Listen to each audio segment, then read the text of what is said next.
क्या आपने भी चाय का नया ब्रांड शुरू किया और आप भी सोच रहे हैं अपने चाय को अमेज़ॉन पे बेचना? तो आइए आज हमारे पूरे वीडियो को ध्यान से देखिए। यहाँ हम एक एक स्टेप बताएंगे कैसे अमेज़ॉन पे अपने आप को लिस्ट करना है, कैसे वहाँ अकाउंट बनाना है और कैसे अपने प्रोडक्ट को बेचना है। तो पहला स्टेप होगा जो वहाँ अकाउंट बनाना होगा। सबसे पहला स्टेप है अकाउंट बनाना, और इस अकाउंट बनाने के लिए आपको जाना होगा sellercentral.amazon.in पे। यहाँ जाकर आप अपने प्रोडक्ट को सेल कर सकते हैं। इस पर जाइए और स्टार्ट सेलिंग पे क्लिक कीजिए। जैसे ही आप स्टार्ट सेलिंग पे क्लिक करेंगे तो आपसे डॉक्यूमेंट मांगा जाएगा। वो डॉक्यूमेंट्स होंगे pan card, GST number, mobile number, email ID और आपका active bank account number. Active bank account number क्यों चाहिए? ताकि जब आप अपने प्रोडक्ट को सेल करें तो उसका पैसा उसमें आ जाए, उसी अकाउंट में आ जाए। तो इसलिए ज़रूरी है कि स्टेप 1 को ध्यान से भरिएगा, फुलफिल कीजिएगा। यहाँ सारा डॉक्यूमेंट डालिए ताकि आपको कोई प्रॉब्लम फ्यूचर में ना। अकाउंट वहाँ बन चुका है, स्टेप 1 पूरा हो चुका है। अब हम स्टेप 2 की तरफ चलते हैं। स्टेप 2 में आपका काम क्या होगा? आप अपने प्रोडक्ट को लिस्ट कीजिए। लिस्ट करने का मतलब होता है कि अपने प्रोडक्ट का सारा डिस्क्रिप्शन उस पर डालिए। सबसे पहले तो अपने प्रोडक्ट का इमेज डालिए, एक हाई क्वालिटी इमेज डालिएगा, एचडी इमेज डालिएगा। फिर उस पर अपने प्रोडक्ट का नाम डालिएगा। नाम आपके प्रोडक्ट का सपोज ABC या XYZ हो सकता है। फिर उस पर आप टाइटल डालिएगा कि आपका जो प्रोडक्ट है वो किस कैटेगरी का, CTC टी है, हर्बल टी है, हेल्थ कॉन्शियस टी है। इस टाइप का कुछ टाइटल डालिए जिससे लोग खुद ही उसको पढ़कर आपके पास आ सके। और उसका डिस्क्रिप्शन दीजिए। डिस्क्रिप्शन में आप सब कुछ लिख सकते हैं, इंग्रेडिएंट्स लिख सकते हैं और जो भी उसका डेटा है वो आप अपने डिस्क्रिप्शन में लिख सकते हैं। अपने हिसाब से उसमें ज़रूर लिखिएगा। बढ़िया से बढ़िया लिखना होगा, आपको अच्छे से अच्छे तरीके से लिखना होगा। और उसमें फिर कैटेगरी डालना होगा। कैटेगरी में क्या होगा? वहाँ कैटेगरी सिलेक्ट करने का खुद ही ऑप्शन आएगा जिसमें आपको ग्रॉसरी डालना होगा। ग्रॉसरी में जब जाएंगे तो वहाँ ग्रॉसरी में फिर बहुत सारे ऑप्शन होंगे। उसमें आपका बेवरेजेस का फिर ऑप्शन आएगा। बेवरेजेस जब आप क्लिक करेंगे तो वहाँ टी, कॉफ़ी सब कुछ का ऑप्शन आ रहा होगा, तो वहाँ टी आप डालेंगे। और वहाँ पे फिर तो ये कैटेगरी भी सिलेक्ट हो गया है आपका। आपने अपने प्रोडक्ट का वहाँ सारा कुछ दे दिया है, डिटेल्स भी दे दिया है। अब कीवर्ड्स, कुछ अच्छे अच्छे कीवर्ड्स को डालना होगा। जैसे बेस्ट टी इन इंडिया, तो अगर कोई best T in India search करेगा तो आपका प्रोडक्ट वहाँ दिखे। CTC टी, कुछ प्रीमियम टी, कुछ गोल्ड टी, कुछ इस टाइप का कीवर्ड डालिए ताकि लोग जब सर्च करें, अलग अलग नाम से सर्च करें, तो आपका प्रोडक्ट भी उनके सामने आ जाए। पूरा कर लिया अमेज़ॉन पे जाने के लिए। सबसे पहले अपना अकाउंट बना लिया स्टेप 1 में।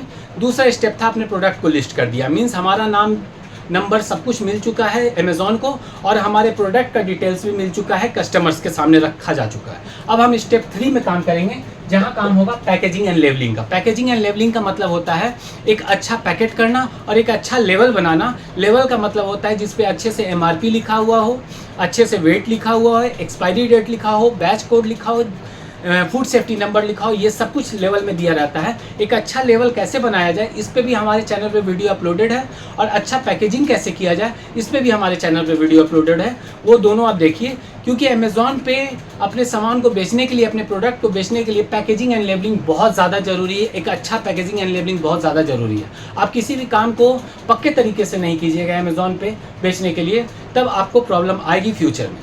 इसलिए स्टेप 3 को भी ज़रूर पूरा करें, पैकेजिंग एंड लेबलिंग। अब हमने 3 स्टेप में अपना काम कर लिया है। अपना नाम, नंबर सब कुछ दे दिया है अमेज़ॉन को। अपना नाम, नंबर सब कुछ दे दिया है अमेज़ॉन को। दूसरे स्टेप में हमने अपने प्रोडक्ट को भी लिस्ट कर दिया है। तीसरे स्टेप में हमने अपना सब कुछ दे दिया, पैकेजिंग एंड लेबलिंग भी अच्छा बना दिया है। अब हमारा काम है, आपके पास अब ऑर्डर आता है तो आपके पास नंबर आ जाता है स्टेप 4 का। स्टेप 4 में क्या है? अपने प्रोडक्ट को डिलीवर करना। और ये डिलीवर करने के लिए अमेज़ॉन 2 रास्ता देती है आपको। एक है FBA का रास्ता, एक है FBM का रास्ता। FBA क्या होता है? फुलफिल्ड बाय अमेज़ॉन, और एक है फुलफिल्ड बाय मर्चेंट। मीन्स अब आपको जब अपने प्रोडक्ट को डिलीवर करना है तो इसका 2 तरीका हो सकता है। पहला तरीका ये हो सकता है कि अमेज़ॉन आपके प्रोडक्ट को आपके यहाँ से उठाकर ले जाकर कस्टमर को दे दे। ये फुलफिल्ड बाय अमेज़ॉन हो गया। और फुलफिल्ड बाय मर्चेंट की जहाँ तक बात आती है तो फुलफिल्ड बाय मर्चेंट तब होगा जब मेरा उतना काबिलियत है, इतना कैपेसिटी हम रखते हैं कि हर जगह हम सप्लाई कर सकें। मीन्स इंडिया के किसी भी पार्ट से ऑर्डर आता है तो हम जाकर सप्लाई अगर खुद से कर सकते हैं तब ये FBM हो जाएगा। लेकिन बिगिनर्स के लिए ये चीज़ पॉसिबल नहीं है। इनफैक्ट ये बड़े बड़े लोगों के लिए भी पॉसिबल नहीं होता है। तो ज़्यादातर लोग FBA का ऑप्शन अपनाते हैं, फुलफिल्ड बाय अमेज़ॉन। मतलब अमेज़ॉन ही आपके यहाँ से प्रोडक्ट उठाएगा और जाके कस्टमर को डिलीवर कर देगा, पैसा कलेक्ट कर लेगा आपके अकाउंट में। अब हमने जहाँ 4 स्टेप पूरा कर लिया है, अपने प्रोडक्ट को डाल दिया है, अपना नाम, नंबर अमेज़ॉन को दे दिया है, पैकेजिंग लेबलिंग पे भी ध्यान दे दिया है, सेलिंग एंड फुलफिलमेंट का काम भी कर लिया है, मीन्स हमने सेल कर दिया है अपने प्रोडक्ट को, वो डिलीवर भी हो गया है कस्टमर को। अब नंबर आती है स्टेप 5 की, जहां हम अपने प्रोडक्ट को लॉन्ग टर्म के लिए अमेज़ॉन पे बने रहने की कोशिश करेंगे। मीन्स लॉन्ग टर्म पे बने रहने का मतलब ये हुआ कि आज तो हमने प्रोडक्ट बेच लिया, लेकिन क्या बिजनेस एक दिन से हो जाएगा? बिजनेस को करने के लिए रेगुलर ऑर्डर्स चाहिए, और रेगुलर ऑर्डर्स के लिए हम अपने कस्टमर से रिव्यू के लिए बोलेंगे, ब्रांडिंग एंड रिव्यू पे पूरा ध्यान देंगे। ब्रांडिंग एंड रिव्यू का मतलब है आपका ब्रांड कुछ यूनिक लगना चाहिए, उसका लोगो कुछ यूनिक होना चाहिए, उसका कलर थीम कुछ यूनिक होना चाहिए, जिससे लोग आपकी तरफ अट्रैक्ट रहें और हमेशा आपको ऑर्डर करें। वो जब भी देखें तो आप उनको तुरंत याद आ जाए कि हाँ, मैंने ये प्रोडक्ट यूज़ किया था, ये ब्रांड को यूज़ किया था, ये ब्रांड बहुत अच्छा था। और उनसे कस्टमर से बोलेंगे, जब आप हमारा प्रोडक्ट यूज़ करें, पोलाइटली आपको पूछना होगा कि आप रिव्यू भी दें कि प्रोडक्ट कैसा है। आप देखते होंगे अमेज़ॉन पे, फ्लिपकार्ट पे कि हर चीज़ का रिव्यू भी होता है। आज के डेट में हम कोई भी चीज़ ऑर्डर करते हैं, आज के डेट में हम कोई भी चीज़ ऑर्डर करने जाते हैं तो हम सबसे पहले देखते हैं कि इसका रिव्यू कैसा है। तो ये चीज़ को आपको भी ख्याल रखना होगा कि आपके भी प्रोडक्ट का रिव्यू मिले, और अच्छा रिव्यू मिले। अच्छा रिव्यू तब मिलेगा जब आपका प्रोडक्ट भी अच्छा होगा, और कस्टमर्स को अप्रोच करना होगा, उनसे रिक्वेस्ट करना होगा। आप अपने प्रोडक्ट में डालें thank you card. Thank you card से कस्टमर को एक अटैचमेंट वाली फीलिंग आती है। दूसरा चीज़ करें कि उसी कार्ड में आप बोलें कि please review us on Amazon. तो इससे क्या होगा कि आपके प्रोडक्ट को लॉन्ग टर्म ग्रो करने में मदद मिलेगी। अब हमने अपने प्रोडक्ट को लिस्ट भी कर दिया था, अकाउंट भी सबसे पहले बनाया था, लिस्ट भी किया था, बेच भी दिया, डिलीवर भी कर दिया, और हमने उनसे रिव्यू के लिए भी कह दिया। अब कुछ बोनस टिप्स की बात करते हैं, अमेज़ॉन पे कैसे हम थोड़ा और ग्रो कर सकें, इसके लिए कुछ बोनस टिप्स की बात करते हैं। और बोनस टिप्स में आज है अमेज़ॉन ऐड चलाइए।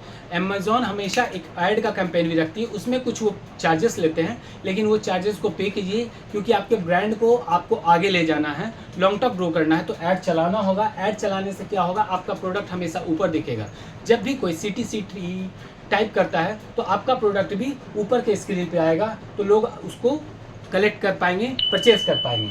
कॉम्बो पैक का ऑप्शन रखिए। कॉम्बो पैक का ऑप्शन मीन्स, अब सपोज आपने 3 तरह का चाय रखा है, 3 तरह का चाय रखा है अपने अमेज़ॉन पे बेचने के लिए, तो तीनों का रेट है 100, तो कॉम्बो पैक रख दीजिए कि ये 2 लेने पे वो ये 180 में मिलेगा, ये 3 लेने पे ये 270 में मिल जाएगा, या 250 में मिल जाएगा। तो इस तरह से क्या होगा, कोई भी कस्टमर परचेज़ करेगा तो ये तीनों परचेज़ करेगा, और ये तीनों परचेज़ करने में उनको बेनिफिट लगेगा कि उनको कुछ सस्ता पड़ रहा है, और आपको बेनिफिट होगा कि आप एक बार में 3-3 प्रोडक्ट बेच पा रहे हैं। ये लॉन्ग टर्म ग्रो करने का एक आसान तरीका है। और QR कोड का यूज़ कीजिए अपने प्रोडक्ट पे। QR कोड से क्या होगा, जब कोई उसको स्कैन करेगा तो सीधा आपके वेबसाइट पे जाएगा, और फ्यूचर में आपके भी वेबसाइट से वो परचेज कर सकेगा। अगर किसी वजह से आप फ्यूचर में अमेज़ॉन से हट जाते हैं, या उनका कमीशन किसी तरह से बुरा लगता है, तो वो आपके वेबसाइट पे डायरेक्टली जाकर भी परचेज कर सकेगा। तो आज के लिए बस इतना ही। अब आप बताइए कि आपको कैसा लगा कि हमारा ये वीडियो अमेज़ॉन पे अपने प्रोडक्ट को लिस्ट करने का वीडियो। अगर अच्छा लगा है तो आप लाइक कीजिए, शेयर कीजिए और सब्सक्राइब कीजिए। और अगर आप कहेंगे तो हम इसी तरह से वीडियो फ्लिपकार्ट का भी ला देंगे और अदर वेबसाइट्स का भी लाएंगे, ताकि आपको अपने प्रोडक्ट्स को, अपने ब्रांड को ज़्यादा से ज़्यादा ग्रो करने में हेल्प मिल सके। Thank you.